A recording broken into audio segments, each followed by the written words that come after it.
नमस्कार, मैं हूं पवन त्यागी। राहुल गांधी की भारत जोड़ो यात्रा विवादों में फंसती रही है क्योंकि उसके अंदर जो लोग शामिल हो रहे हैं वो ऐसे नजर आते हैं जो हमेशा देश विरोधी एक्टिविटी या सेना पर सवाल उठाने वाले, टुकड़े टुकड़े गैंग के सदस्य और विवादित बयान देने वाले लोग इस यात्रा में जुड़े हुए हैं। और इसी में अब राकेश टिकैत भी जुड़ने जा रहे हैं। हालांकि उत्तर प्रदेश में जब यह यात्रा निकली तो उस यात्रा में राकेश टिकैत शामिल नहीं हुए। शायद योगी जी का एक भय होगा, कहीं कोई चूक हो गई, गलती से भी कोई बयान निकल गया या यात्रा में कानूनों का उल्लंघन हुआ तो बाबा जी के बुलडोजर का खौफ अच्छों अच्छों को रहता है। मुझे लगता है राकेश टिकैत को योगी आदित्यनाथ के भय की वजह से यह यात्रा में वो शामिल होने की सहमति के बाद भी उसमें शामिल नहीं हुए। लेकिन अब राकेश टिकैत ने राहुल गांधी की यात्रा की तारीफ करते हुए यह तक कह दिया कि राहुल गांधी की जो टी शर्ट है वो एक टी शर्ट में पूरी यात्रा कर रहे हैं, जबकि देश के प्रधानमंत्री कई कई ड्रेस दिन में बदलते हैं। राहुल गांधी की टी शर्ट को म्यूजियम में रखा जाएगा कि एक व्यक्ति ने एक टी शर्ट में इतनी बड़ी यात्रा कर दी। सवाल यह है कि राकेश टिकैत ये कैसे जानते हैं कि राहुल गांधी जो टी शर्ट पहने हुए हैं, जो यात्रा पिछले 15 दिन से चल रही है, उसको धोया नहीं गया है, या वही एक टी शर्ट है, या सफेद रंग की 50 टी शर्ट वो साथ लेकर चल रहे हैं। ये राकेश टिकैत ने बिना जाने ही उनकी तारीफों के पुल बांध दिए। ये तक कह दिया कि व्यक्ति जब चलता है तो ठंड तो नहीं लगती है, लेकिन मैं राहुल गांधी के साथ हेलीकॉप्टर में भी गया हूं, मैंने राहुल गांधी के साथ यात्राएं भी की हैं। बहुत ही जिद्दी नेता हैं और जो करते हैं वो ठान लेते हैं। ये तक भी उन्होंने कह दिया कि यूपीए सरकार में किसानों की जमीन को अधिग्रहण करने का जो नियम था वो आज की सरकार से बहुत बेटर था। उन्होंने यूपीए सरकार में भूमि अधिग्रहण की तारीफ की जो 2013 में बना था। उस समय जो प्रावधान थे उनकी वो तारीफ करते हैं और वो एक तरह से ये मैसेज देने की कोशिश कर रहे हैं किसानों में कि कांग्रेस की सरकार किसानों के हित की सरकार है, भारतीय जनता पार्टी की सरकार किसान विरोधी सरकार है। और ये जो नैरेटिव है ये राकेश टिकैत किसान यूनियन के जरिए राजनीतिक नेताओं को लाभ देने के लिए, राजनीतिक जो गठबंधन है, जो राजनीतिक पार्टियां हैं, उनको फायदा देने के लिए इस तरह की बयानबाजी अक्सर करते हैं।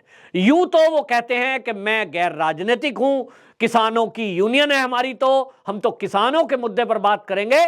लेकिन राकेश टिकैत से जब भी पत्रकार बात करते हैं तो वो ज्यादातर बात राजनीतिक करते हैं। क्या जरूरत है उनको देश के प्रधानमंत्री की वर्दी की बात उठाने की? ये राकेश टिकैत बताएंगे क्या कि जिस प्रधानमंत्री पर वो सवाल उठा रहे हैं वो प्रधानमंत्री हैं, देश का प्रधानमंत्री।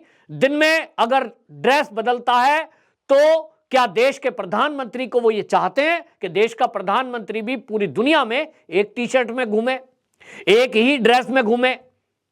क्यों? क्या आज के पहले प्रधानमंत्री जितने भी हुए हैं वो प्रधानमंत्री भी इसी तरह से रहे हैं जैसा राकेश टिकैत बोल रहे हैं? दूसरी बात, अगर वो मोदी जी की कार्यशैली और मोदी जी के जीवन को देखेंगे तो राकेश टिकैत को समझ में आता कि आजादी के बाद से लाल बहादुर शास्त्री जी के अलावा मोदी जी पहले प्रधानमंत्री हैं जिन्होंने अभी तक कोई संपत्ति अर्जित नहीं की, किसी रिश्तेदार को लाभ नहीं पहुंचाया, और तो और जो उनको वेतन मिलता है एक प्रधानमंत्री के तौर पर, सारा खर्चा वो उसी से उठाते हैं। जो उन्हें गिफ्ट मिलते हैं वो गिफ्ट मिले हुए को नीलाम करके उस पैसे से देश के विकास में उस पैसे को योगदान के रूप में देते हैं। इसके पहले किसी प्रधानमंत्री ने ऐसा नहीं दिया। जिस राहुल गांधी की वो तारीफ कर रहे हैं, राहुल गांधी तो प्रधानमंत्री अभी तक नहीं बना है। लेकिन क्या राकेश टिकैत ये देश को बताएंगे कि राहुल गांधी के पास कितनी प्रॉपर्टी है? नेशनल हेराल्ड मामले में 2000 करोड़ रुपए की संपत्ति को हड़पने का आरोप लगा है। अभी आरोप है, कोर्ट में केस है, लेकिन राहुल गांधी और गांधी परिवार की जो वो तारीफ कर रहे हैं उनके पास कितनी संपत्ति है? राकेश टिकैत जरूर मीडिया में इसको बताएं तो उनको पता लगेगा। दूसरा, मैं राकेश टिकैत से पूछना चाहूंगा, जब वो राहुल गांधी की संपत्ति बता रहे हो तो वो मोदी की संपत्ति भी बताएं कि मोदी जी की संपत्ति कितनी है। वो देश के प्रधानमंत्री से पहले कई बार गुजरात के मुख्यमंत्री भी रहे हैं, भारतीय जनता पार्टी के बड़े दिनों से नेता हैं। उन्होंने कितनी प्रॉपर्टी जोड़ी, कितने मकान हैं, विदेशों में कितना पैसा है, और उनके पास जो आज उनके रिश्तेदार, भाई भतीजे हैं, वो भारतीय जनता पार्टी में कहां कहां किस किस पोस्ट पर हैं, मैं जरूर जानना चाहूंगा। लेकिन राकेश टिकैत का यह बयान, और उनके जो भाई हैं नरेश टिकैत, उन्होंने एक पत्र जारी किया है, और वो पत्र को कांग्रेसी नेता जयराम रमेश ने बाकायदा ट्वीट किया है। नरेश टिकैत ने यात्रा की तारीफ करते हुए उसमें लिखा, और उन्होंने बाकायदा राहुल गांधी को बधाई दी है इस यात्रा के लिए। राकेश टिकैत अब इस यात्रा में हरियाणा में शामिल होंगे, और यह पहले से उम्मीद थी, क्योंकि हम बहुत पहले से कह रहे हैं कि राकेश टिकैत जो 3 कृषि बिल का विरोध कर रहे थे, यह कृषि विरोध आप अगर याद करेंगे, तारीखों पर यदि ध्यान देंगे, तो आपको ध्यान में आएगा कि जब 3 कृषि बिल ये संसद से पास हुए थे, मोदी सरकार ने जब इनको पास किया था, कोई आंदोलन नहीं हुआ था, कोई प्रदर्शन नहीं हुआ था। किसानों को समझ में आ गया था कि अभी जो वो मंडी के जरिए अपना अनाज बेचते हैं, मंडी के अलावा मार्केट भी उनके लिए ऑप्शन खुल रहा है, उसकी मर्जी है, एक जगह के बजाय 4 जगह वो बेच सकता है, और उसके घर से अनाज उठाया जाएगा जो अभी उसको खुद मंडी तक लेके जाना पड़ता था। यह एक अच्छा ऑप्शन सरकार ने दिया।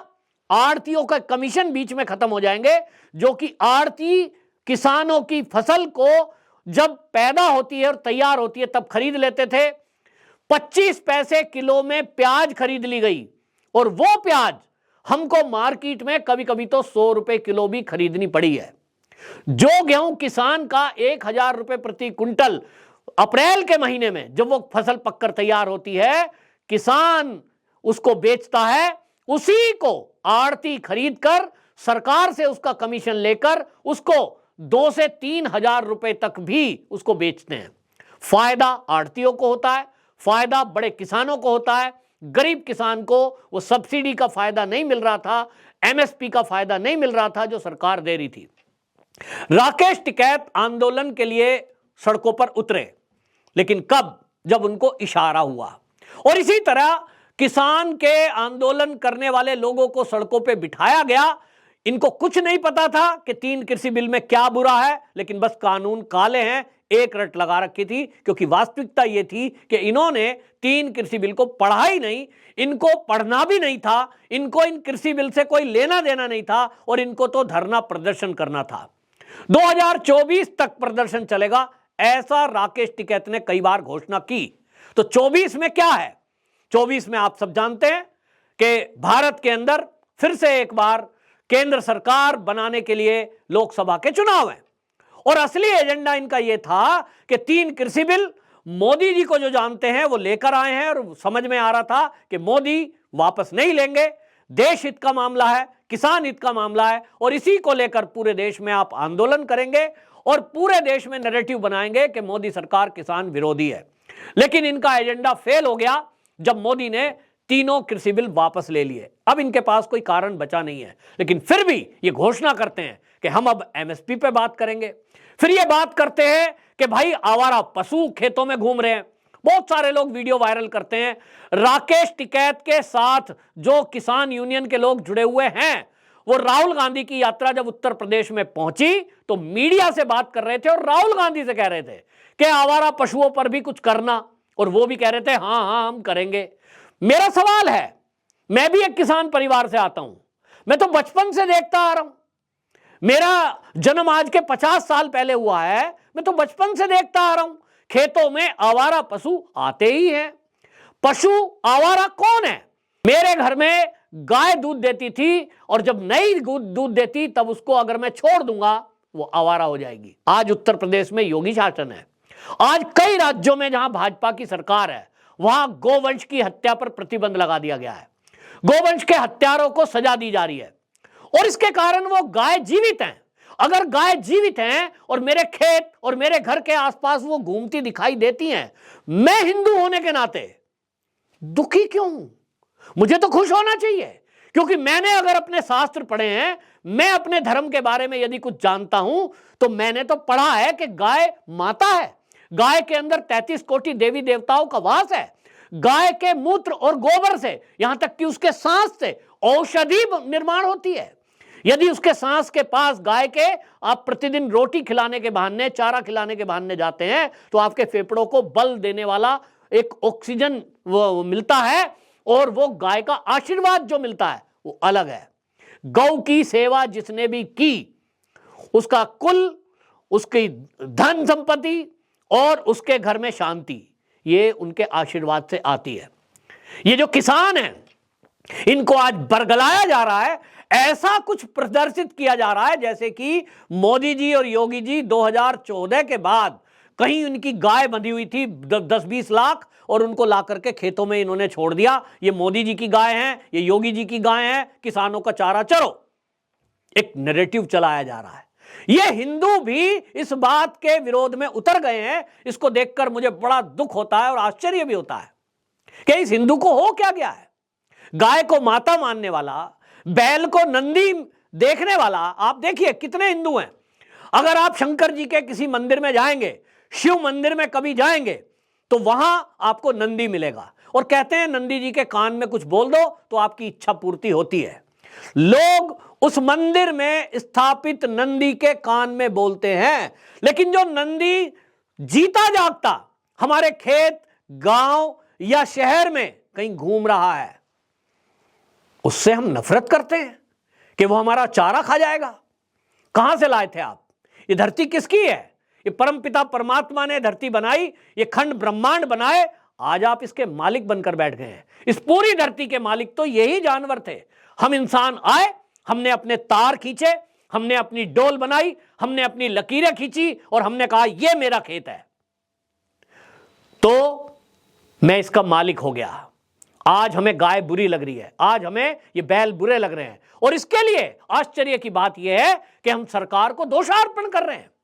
और इससे भी बड़ा आश्चर्य यह है कि कट्टर हिंदू, कट्टर सनातनी मोदी जी और योगी जी को इसके लिए दोषी बता रहे हैं कि साहब योगी सरकार आई है, तब से आवारा पशु ज्यादा हो गए हैं। लेकिन राकेश टिकैत जैसे टाइप के लोग ना हिंदू संस्कृति को जानते हैं, ना हिंदू संस्कृति के बारे में वो प्रचार प्रसार करने देते हैं, और उल्टी बात झूठ बोलकर लोगों को बरगलाने का काम करते हैं। लक्ष्य है 2024 के लोकसभा चुनाव में किस तरह से भारतीय जनता पार्टी को हराएं, और इसके लिए वो कुछ भी करेंगे। तो राहुल गांधी की यात्रा में शामिल हो रहे हैं, राहुल गांधी की तारीफों के पुल बांध रहे हैं, उनको पत्र लिख रहे हैं। इसमें कोई आश्चर्य मुझे नहीं है, क्योंकि आप सब भी ये बात जान लीजिए कि राकेश टिकैत वो नेता हैं जो एक बार राजनीतिक पार्टी बनाकर चुनाव मैदान में उतर चुके हैं, भारतीय जनता पार्टी के विरोध में उतर चुके हैं।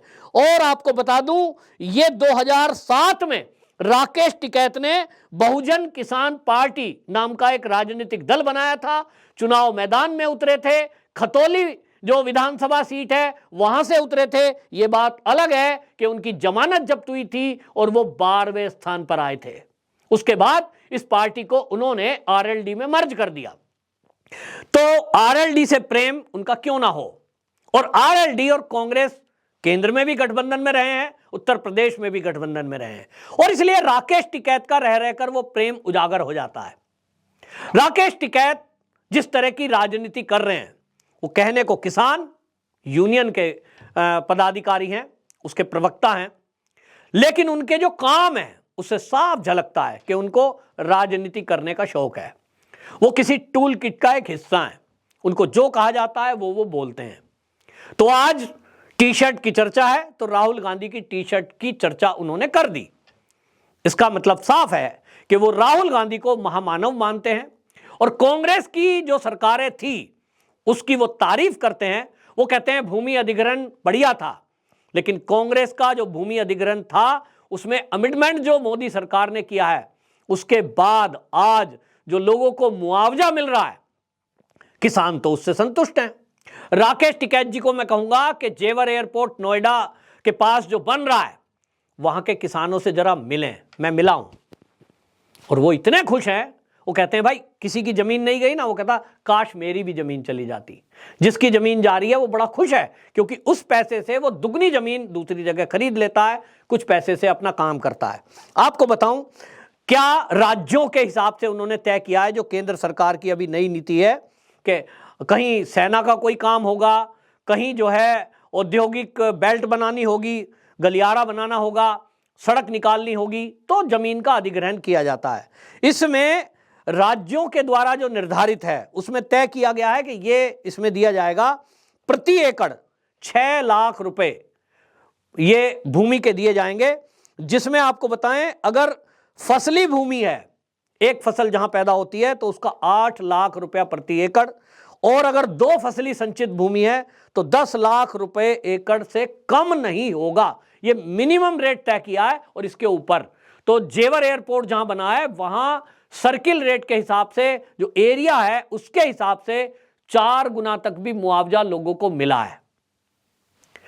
इसको गलत बता रहे हैं, कांग्रेस की तारीफ कर रहे हैं। इसका मतलब यह कि 2014 के पहले इस देश के जो किसान थे उनकी कोई समस्या नहीं थी।